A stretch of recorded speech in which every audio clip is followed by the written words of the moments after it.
Before we start, take 1 second to support this channel. Hit subscribe and like. It truly helps us keep uncovering the stories others won't tell. Your support makes a real difference. Now, let's begin. Looks at this and says, gosh, is there anything more important than a family? More important than the effect that these people have on one another? Well, for me, it's just about the work. I'm finding age is something to play with. An aging person who thinks that they are at the top of their game and everything is just perfect, who trips and falls. People think they know what grief looks like in Hollywood. Usually it's controlled, carefully worded statements, black outfits, calm voices shaped by publicists and legal teams. It's pain that's been polished until it feels distant. But what's happening right now with Shirley MacLaine is nothing like that. This isn't rehearsed, it isn't softened, and it definitely isn't filtered. At 91 years old, after more than 7 decades in the industry, Shirley is speaking without a script and without fear. And that's why people are stopping mid-scroll. Because this isn't a tribute, it's a warning. Shirley isn't only reacting to the loss of Rob Reiner. She's talking about what came before everything fell apart. And what she shared is forcing people to look at this story in a completely different way. This wasn't a studio interview. There were no cameras, no press tour, no carefully shaped narrative. Were you guys in rehab more than once? That the boys could talk about that. Go ahead. She asked if you had been to rehab more than once. I was only there the one time. I've been more than once. It's hard to get, huh? Sometimes it can be. How many times have you been? How many times have you been in and out of rehab? I'll be honest, it's been like 17 or 18 times. Really? How old are you now? Me? I'm 22. And you started when? Who's talking? Where are they? Oh, right back there. I started when I was like almost about to turn 15. He was there for like 19. Yeah, from like 15 to 19. And yeah, it's like been 3 or 4 years. This doesn't even work, I don't think. Yeah, it's working. It's working. Can I ask you a question? So what was the turning point for you? According to those close to her, this came from a private conversation at her home just yesterday afternoon. And the details coming out of it have made more than a few powerful people deeply uncomfortable. What shocked people most wasn't just what Shirley said, it was how she said it. There were no gentle reflections, no nostalgic framing, no peaceful tone. She sounded angry, exhausted. Like someone who has seen this kind of heartbreak repeat itself in Hollywood too many times and finally decided she was done pretending it was unavoidable. She made one thing clear. What happened with Rob Reiner was not sudden. According to Shirley, this wasn't an unexpected collapse. It was something that had been slowly building. Something Rob felt approaching, even if he didn't know how to stop it. And in her words, his greatest vulnerability wasn't weakness, it was hope. To understand why her words carry so much weight, you have to understand their history. Shirley and Rob weren't casual acquaintances. Their bond goes back decades. Father. But on this same Daily Mail report we were quoting from, one actor who was on the set of Being Charlie, he's a cast member, Eric Aud, 45, told the Daily Mail he found the dynamic between Rob and his son, Nick, troubling. They were fighting. They were arguing with each other while they were on the set. They did point out that this guy's scenes were ultimately cut from the film. Okay, maybe he's got an axe to grind. Quote, they were kissing each other on the lips, which was weird. They were bickering. They were going off on each other on set. It wasn't comfortable. There was definitely hostility there. So my question is there a likelihood Nick Reiner pulls a card from the Menendez defense? We're in California. It's going to be a California jury, and says he was molesting me. They came up in the same creative circles, challenged each other's ideas, and shared a deep belief that storytelling should reveal truth, not hide it. Despite her reputation for spirituality and intuition, Shirley has always been sharp when it comes to reading people. And what she noticed during her last visit with Rob left her deeply unsettled. She told close friends that about 3 weeks before everything unraveled, Rob didn't seem like himself at all. The energy people associated with him, the confidence, the humor, the presence, was muted. She used one word that stuck with everyone who heard it: shrinking. Shirley said the atmosphere inside the house felt heavy. People have never heard of. You better like what you're doing and enjoy the process, because even if something you've made stands the test of time for a while, it's never going to stand the test of forever.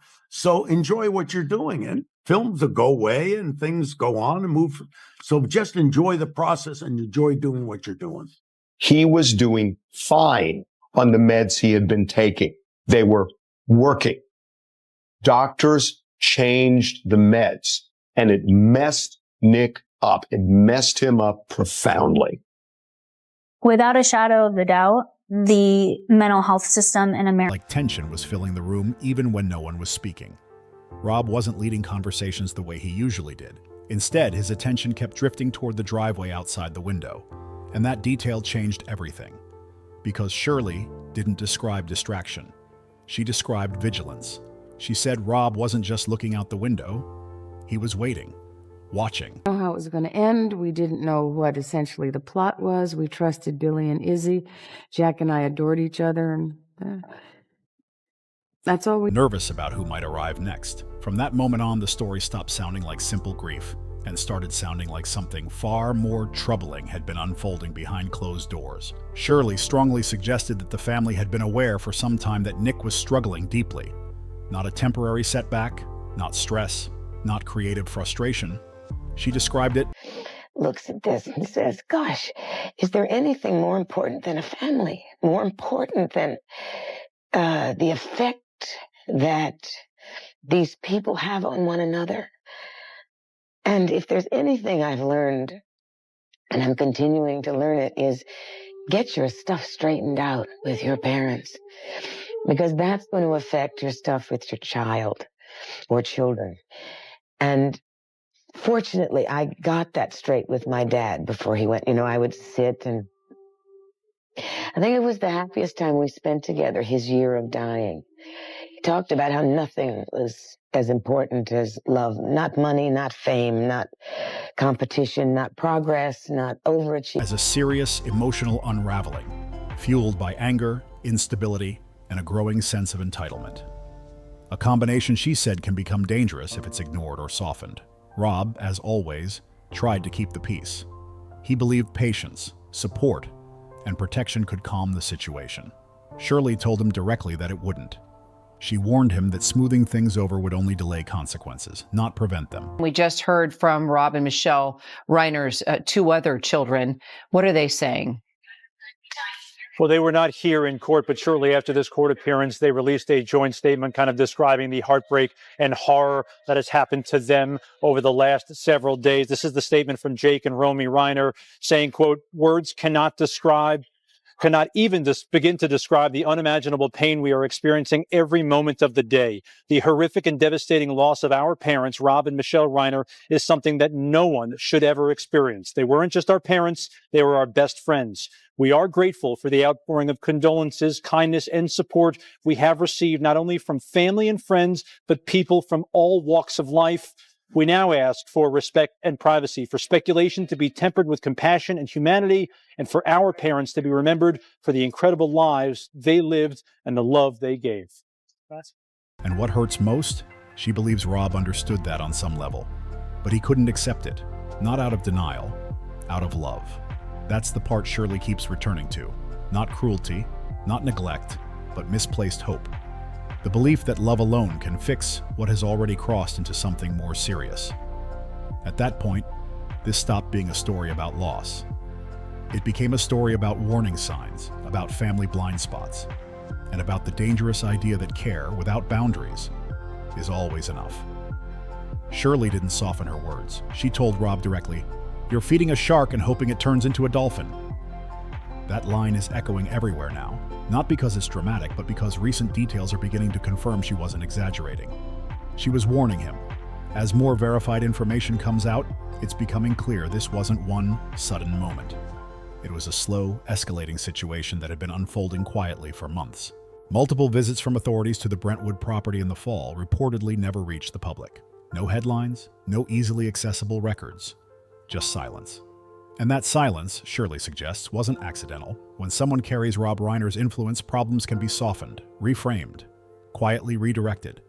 Not to hide wrongdoing, but to protect family. Rob didn't want his son defined forever by a single moment. He wanted to shield him from judgment. Tragically, that protection may have delayed the very intervention that could have changed everything. When Shirley saw Nick's image appear on the news later, She said she didn't recognize the child she once knew. What she saw instead was emptiness. No warmth, no spark. That description quietly aligns with concerns later echoed by others close to the family, including longtime friends who understood just how serious things had become behind the scenes. And that's where this story truly begins.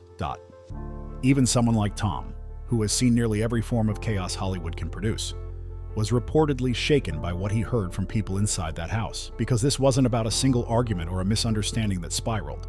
According to those close to the situation, this was about control. Money played a role, yes, but it wasn't the core issue. At the center of it all was entitlement, the kind that quietly grows when someone believes the world owes them something simply because of a last name. For parents like Rob and Michelle, that's the most impossible conflict of all. Loving your child unconditionally while slowly realizing that love alone may no longer be enough to keep everyone safe.